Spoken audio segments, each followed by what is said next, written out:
పెట్టె పట్టుకొని పోవాలి. పెట్టలేవు, పెట్టెలు తెస్తున్నాయి. ఏడాడు పెట్టెలు తెచ్చిండాడు. కంటెంట్ లేదు అని కాదు, పుష్ప 2తో మీరు కంపేర్ చేసి చూస్తే కొంచెం ఏదైనా తగ్గొచ్చేమో తప్ప ఈ సినిమాగా చూస్తే మాత్రం సినిమా అంతా నచ్చుద్ది. ఇప్పుడు బాహుబలి వేరు, పుష్ప వేరు, గేమ్ చేంజర్ వేరు. దేనికి తగ్గ కదా దాంతోనే మనం చూడాలి. కానీ మీరు ఈ సినిమాతో కంపేర్ చేస్తే కొంచెం కష్టం. అక్కడే కొంచెం ఆ నెగిటివిటీ అనేది ఎక్కువ అయిపోతుంది.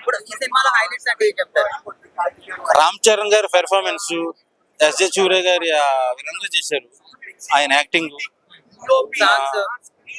సాంగ్స్, పిక్చరైజేషన్ గానీ అండ్ తమన్ గారి బీజిఎం గానీ చాలా బాగుంది. తమన్ గారు అయితే నాకు తెలిసి ఏదో తాడి చెట్టు కింద కలుతా కొట్టాడు, చింపేశాడు. అవును, అది లేదు, అది మిస్ అయ్యా. పాపం ఉండుంటే మన హీరోయిన్ గ్లామర్ చూస్తున్నాం, కొంచెం డిసప్పాయింట్.